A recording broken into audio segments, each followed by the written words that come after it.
Organisasi wanita adalah suatu organisasi yang menekankan pada perbaikan status sosial di dalam keluarga yang sering terjadi di masa itu.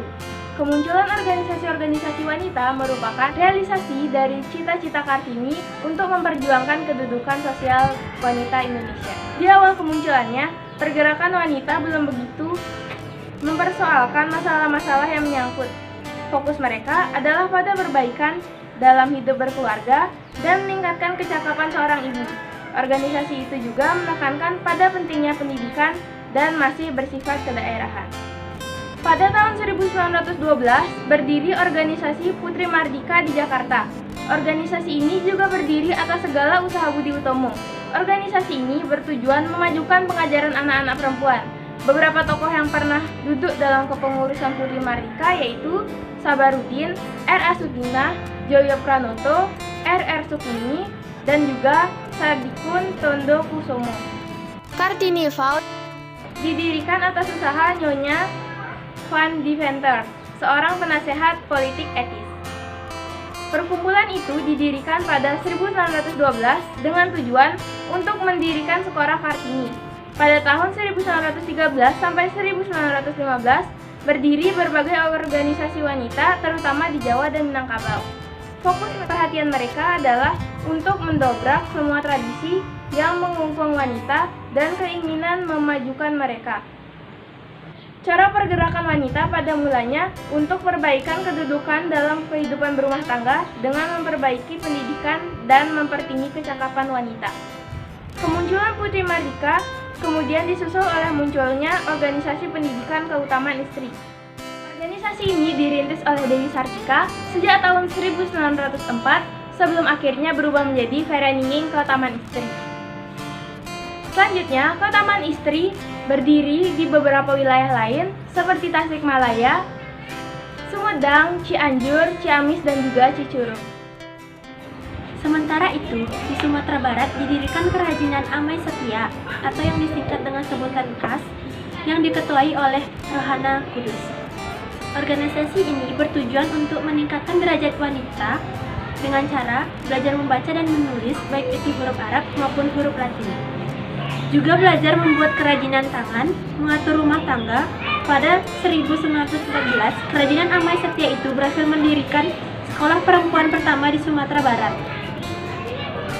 Munculnya organisasi-organisasi wanita di berbagai daerah tersebut mendorong pergerakan wanita untuk lebih berperan untuk meningkatkan kesejahteraan kaum perempuan. Organisasi itu pun tumbuh semakin banyak. Di Jawa, misalnya terbentuk Pawiyatan Warito di Magelang pada tahun 1915, Wanita Susilo di Pemalang pada tahun 1918, Wanita Rukun Santoso di Malang, Putri Budi Sejati di Surabaya pada tahun 1919. Setelah tahun 1920, organisasi wanita semakin luas orientasinya, terutama dalam menjangkau masyarakat bawah dan tujuan politik dilakukan bersama organisasi politik induk. Dengan semakin bertambahnya organisasi wanita, setiap organisasi politik mempunyai bagian kewanitaan. Misalnya, Wanudyo Utomo yang menjadi bagian dari Sarekat Islam, kemudian berganti nama menjadi Sarekat Perempuan Islam Indonesia.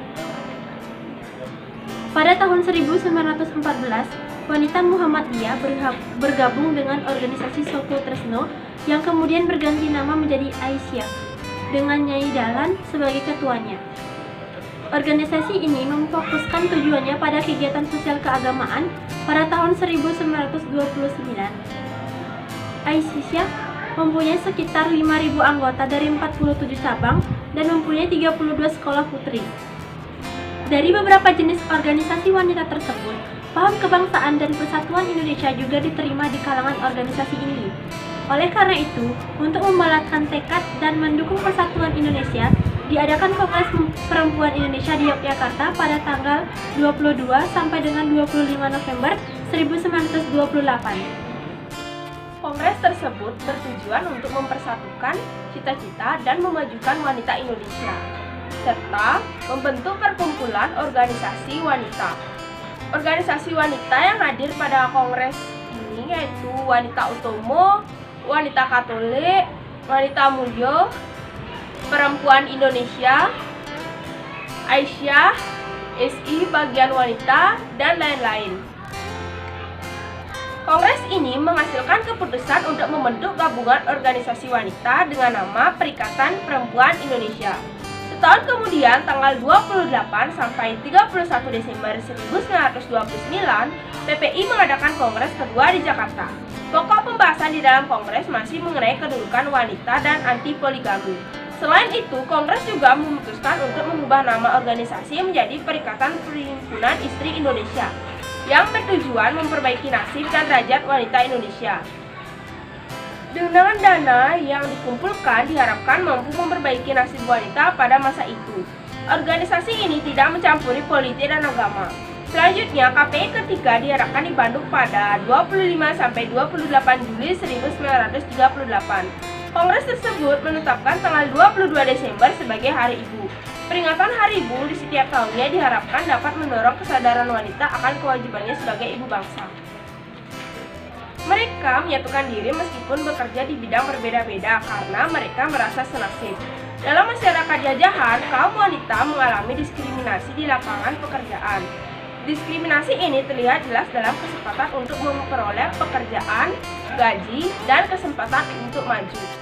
Demikian, perkumpulan itu tidak melakukan sindikat pekerja, melainkan menekankan di bidang pendidikan dan keterampilan untuk mata pencaharian dan kesadaran nasional.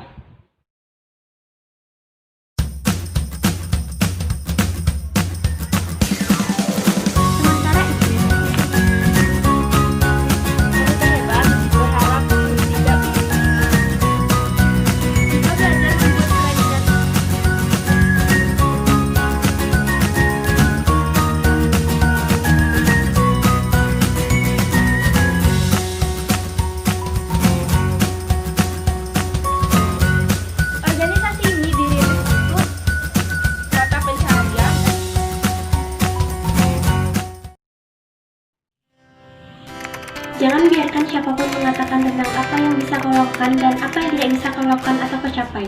Lakukanlah apa yang ingin kau lakukan dan jadilah sosok yang kau inginkan. Wanita hebat berharap tidak menjadi musuh dari siapapun. Wanita hebat menolak menjadi korban dari siapapun.